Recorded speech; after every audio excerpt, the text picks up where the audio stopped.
السلام علیکم dear student and viewers, this is Muhammad Shoaib and welcome to my channel Ramiz academy.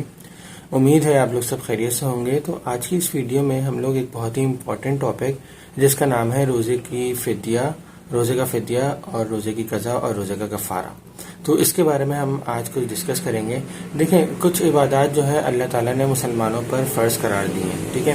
اب ان فرض کی ادائیگی میں اگر کوئی کوتاہی ہو جاتی ہے یا ہمیں اس کو ادا کرنے میں کوئی کمی رہ جاتی ہے تو پھر ہمیں اس کا ازالہ بھرنا پڑتا ہے۔ تو جیسا کہ ہم لوگ سب جانتے ہیں کہ اللہ تعالیٰ نے مسلمانوں پر روزہ فرض قرار کیا ہے، ٹھیک ہے، اور اگر اس فرض کو ادا کرنے میں کوئی تاخیر ہو رہی ہے یا کوئی مسئلہ ہو رہا ہے تو اس کے بدلے میں ہمیں ان 3 باتوں کا خیال رکھنا ہے۔ نمبر 1، روزے کا فدیہ۔ اب ہم ان تینوں چیزوں کو سمجھنے کی کوشش کرتے ہیں کہ یہ کیا ہوتی ہے۔ تو روزے کا فدیہ سے مراد یہ ہے کہ اگر کوئی شخص بیمار ہے اور اسے بیماری سے صحتیاب ہونے کی امید نہیں ہے، مطلب اگر رمضان گزر جاتا ہے، مطلب ایک شخص جو ہے وہ رمضانوں میں بیمار ہے، ٹھیک ہے، اور اگر رمضان گزرنے کے باوجود جو ہے اسے یہ امید نہیں ہے کہ وہ صحتیاب ہو جائے گا رمضان کے بعد، تو پھر ایسی صورت میں جو ہے وہ فدیہ جو ہے وہ فرض ہوتا ہے، ٹھیک ہے۔ اور فدیہ کیا ہوتا ہے؟ فدیہ ایک صدقہ فطر کی قیمت ہوتی ہے، کہ جیسا کہ اس رمضان میں جو صدقہ فطر کی قیمت تھی وہ تقریباً 320 روپے تھی، کم سے کم، ٹھیک ہے۔ اگر ہم کشمش کے اوپر جاتے ہیں تو پھر اس میں زیادہ ہو جاتی ہے، ٹھیک ہے۔ تو کم سے کم جو ہے وہ 320 روپے ایک صدقہ فطر کی قیمت ہے۔ تو ایک روزے کے بدلے کوئی بھی مسلمان جو ہے وہ ایک صدقہ فطر کی قیمت ادا کر دے تو اس کے روزے کا جو ہے وہ قضا یا روزے کا فدیہ جو ہے وہ پورا ہو جائے گا، ٹھیک ہے۔ اب جو دوسری صورت ہے وہ ہے روزے کی قضا، ٹھیک ہے۔ اب یہ روزے کی قضا کیا ہوتی ہے؟ اب جیسے کوئی بھی شخص بیمار ہوا رمضان کے مہینے میں، ٹھیک ہے، جو وقتی بیمار ہو جاتا ہے کوئی بھی شخص، کھانسی، بخار، نزلہ وغیرہ سے، ٹھیک ہے۔ اب کوئی بھی شخص بیمار ہوا، اب بیمار ہونے کے بعد وہ صحتیاب ہو گیا، لیکن اس کے رمضان کے کچھ روزے گزر گئے، 2 یا 3 یا 4 یا 1 ہفتہ، تو پھر وہ کیا کرے گا کہ جیسے رمضان جو ہے وہ ختم ہو جائیں گے، رمضان کے بعد عید الفطر کا پہلا دن گزر جائے گا، اس کے بعد وہ کبھی بھی نیت کر لے اور بعد میں جو ہے وہ اس روزے کے بدلے، جو اس کے روزے چھوٹے ہیں اس کے بدلے وہ ان ایام میں روزے رکھ لے، تو وہ روزے کی قضا ہے، ٹھیک ہے۔ اس کے علاوہ عورت کے اگر مخصوص ایام آتے ہیں تو وہ بھی روزے چھوٹ جاتے ہیں ان سے، ٹھیک ہے، تو وہ بھی جو ہے بعد میں روزے رکھ لیں گی تو وہ بھی روزے کی قضا میں شمار ہو۔ اچھا، اب سب سے امپورٹنٹ ہے روزے کا کفارہ۔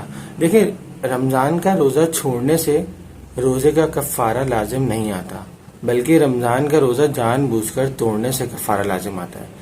اب ہم اس کی تفصیل میں اگر بات کریں تو دیکھیں، اگر کسی بھی شخص نے روزہ رکھا اور اگر جان بوجھ کر توڑ دیا، دیکھیں ایک تو بیماری ہے، بیماری تو وہ اللہ تعالیٰ کی طرف سے نا، وہ تو آتی ہے، تو ظاہری بات ہے انسان کو روزہ توڑنا ہے کیونکہ جان پر آ جائے گی پھر، ٹھیک ہے۔ تو اگر کوئی شخص جان بوجھ کر روزہ توڑ رہا ہے کہ اسے برداشت نہیں ہو رہا، ٹھیک ہے، اب دیکھیں برداشت کی بھی ایک لمٹ ہوتی ہے نا، انسان جو ہے وہ میکسیمم لمٹ تک اپنی خود پہچانتا ہے اپنے آپ کو کہ بھئی وہ کہاں تک برداشت کر سکتا ہے۔ تو اگر کوئی شخص اس طریقے سے برداشت کرے کہ اس کی جان پر آ رہی ہے، ٹھیک ہے، تو سمجھ میں آتا ہے، ٹھیک ہے، لیکن اگر کوئی شخص جان بوجھ کر روزہ توڑ رہا ہے تو اس کے اوپر پھر کفارہ لازم آتا ہے، ٹھیک ہے۔ اچھا، ایک تو چیز یہ ہے۔ اچھا، دوسری چیز یہ ہے کہ کفارہ جو ہے روزہ توڑنا ایک جمع کی صورت میں بھی ہے، کہ اگر میاں اور بیوی کے درمیان جو ہے وہ ازدواجی تعلقات قائم ہو جاتے ہیں روزے کے دوران، روزے کی موجودگی میں، ٹھیک ہے، تو اس میں بھی جو ہے پھر روزے کا کیا ہو جاتا ہے، کفارہ لازم ہو جاتا ہے۔ اب یہ دونوں الگ الگ صورتیں، ایک تو سمپل روزہ توڑنا، ٹھیک ہے، کہ بھائی کوئی بھی عذر ہو رہا ہے، اس کو پیش ہو رہا ہے کہ وہ برداشت نہیں کر پا رہا، تو پھر جو ہے وہ روزہ توڑ رہا ہے، تب بھی روزے کا کفارہ ہے۔ لیکن اگر کوئی جان بوجھ کر جو ہے وہ جمع کر رہا ہے، ازدواجی تعلقات قائم کر رہا ہے، حالانکہ یہ کام جو ہے یہ بعد میں بھی ہو سکتا ہے، کوئی اتنا زیادہ کوئی پرابلم نہیں ہو رہی، لیکن جو ہے وہ ازدواجی تعلقات قائم ہو جاتا ہے، تو ان دونوں کی سزاؤں میں کیا ہے، فرق ہے۔ تو اس کی سزا جو ہے، اگر جو ہے ازدواجی تعلقات قائم ہو جاتا ہے تو اس کا کفارہ یہ ہے کہ میاں بیوی دونوں اپنے اپنے ہینڈ سے، کیونکہ دونوں کا دو روزے چھوٹے نا، ایک اس کا، ایک مرد کا ایک عورت کا، تو دونوں جو ہے وہ ایک غلام آزاد کریں گے۔ کتنے غلام؟ ایک غلام، ٹھیک ہے۔ اور خواہ وہ مرد ہو یا عورت ہو، کافر ہو یا مسلمان ہو، بالغ ہو یا نابالغ ہو، ٹھیک ہے، ایک غلام آزاد کرنا ہے۔ اور اگر کوئی ایسی صورت بن رہی ہے کہ کوئی غلام موجود نہیں ہے، غلام میسر نہیں ہے، تو پھر اس نے 60 روزے رکھنے ہیں، دونوں نے 60 روزے رکھنے ہیں بغیر چھوڑے ہوئے، ٹھیک ہے، مطلب تسلسل کے ساتھ کہ 1 سے لے کر 60 تک کنٹینیو رکھنے، ٹھیک ہے، اس کے بیچ میں جو ہے وہ اسکپ نہیں کرنا. اگر آپ نے ایک روزہ چھوڑا تو پھر دوبارہ سے سٹارٹنگ سے کاؤنٹنگ شروع ہو جائے گی. اور اس کے علاوہ اگر آپ نے دوسرا یہ کہ آپ نے رمضان کے جو روزے، مطلب یہ جو کفارہ ادا کرنا ہے، یہ اس طریقے سے ادا کرنا ہے کہ بیچ میں کوئی مخصوص ایام نہ ہو جس میں اللہ تعالیٰ نے روزہ رکھنا حرام قرار دیا ہے، ٹھیک ہے. تو آپ نے ایسے روزے رکھنے ہیں کہ جہاں پر کوئی بھی پرابلم آپ کو درپیش نہ ہو، تو آپ نے 60 روزے کنٹینیو رکھنے ہیں، ٹھیک ہے. اور اگر کوئی شخص 60 روزے بھی نہیں رکھ سکتا کہ وہ بیچ میں بیمار رہتا ہے یا پھر عمردار زیادہ ہے، تو پھر وہ 60 مساکین کو کھانا کھلائے گا صبح شام پیٹ بھر کے. تو یہ روزے کا کفارہ ہے جو ہمیں لازمی ادا کرنا ہے. اچھا، اب اس میں ایک اور بات آتی ہے کہ اگر مثال کے طور پہ میاں بیوی کے درمیان ازدواجی تعلقات ایک نہیں 2 یا 3 دفعہ جو ہے وہ قائم ہو جاتا ہے، تو اس میں جو ہے آپ کو علماء کرام جو ہمارے مفتی حضرات ہیں وہ فرماتے ہیں کہ صرف اور صرف ایک ہی بار آپ کو کفارہ ادا کرنا ہے، ٹھیک ہے.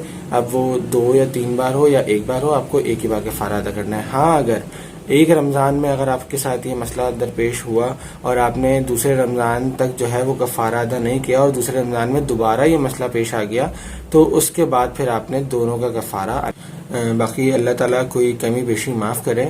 میرا کام یہ ہوتا ہے کہ میں آپ کو جتنا علم ہے اس کو کنفرم کر کے میں آپ تک پہنچاؤں تاکہ لوگوں کی زیادہ سے زیادہ رہنمائی ہو سکے. ہمارا کام ہے کہ ہم اپنے مذہب کو، اپنے دین کو جو ہے وہ سمجھیں. تو اللہ پاک ہمیں جو ہے اپنے دین کو سمجھنے کی اور اس پر عمل کرنے کی توفیق عطا فرمائے. اپنا بہت سارا خیال رکھیے گا اور اپنا جو کفارہ ہے، اپنا جو فدیہ ہے، اپنا جو قضا ہے، وہ جلد از جلد جو ہے وہ آپ لوگ ادا کر لیں. کیونکہ دیکھیں اس میں کوئی قید نہیں رکھی اللہ تعالیٰ نے کہ آپ کو اس ٹائم سے پہلے کرنا ہے، بس جلد از جلد ادا کرنا ہے. تو جو چیز جلد از جلد ہو جائے تو وہ ایک جیسے قرض ہوتا ہے تو وہ بوجھ ہوتا ہے نا سر پہ، تو اسی طریقے سے اگر یہ بھی ایک بوجھ ہے ہمارے سر پر، ٹھیک ہے، جو ہم سے گناہ کی صورت میں ہو گیا، تو اگر جو ہے ہم سے یہ ادا ہو گیا ہے، مسئلہ ہو گیا ہے، تو ہمیں چاہیے کہ ہم جلد از جلد اس کو جو ہے وہ پورا کر دیں، ٹھیک ہے. ایک حدیث شریف میں آتا ہے جس کا مفہوم میں آپ کو بتا رہا ہوں کہ حضور پاک صلی اللہ علیہ وسلم نے فرمایا کہ رمضان کے روزے کی اتنی اہمیت ہے کہ اگر کوئی شخص ایک رمضان کا روزہ چھوڑ دے اور پھر وہ باقی 1000 روزے بھی رکھ لینا، تب بھی اس ایک رمضان کے روزے کی جو ہے نا وہ کمی کو پورا نہیں کر سکتا. تو لہٰذا رمضان کے روزے کی جو ہے وہ بڑی اہمیت ہے. اللہ تعالی ہمیں رمضان کے روزے صحیح خشوع و خضوع کے ساتھ رکھنے کی توفیق عطا فرمائے. اپنا بہت سارا خیال رکھیے گا. انشاءاللہ نیکسٹ ویڈیو میں آپ سے ملاقات ہوگی. اللہ حافظ.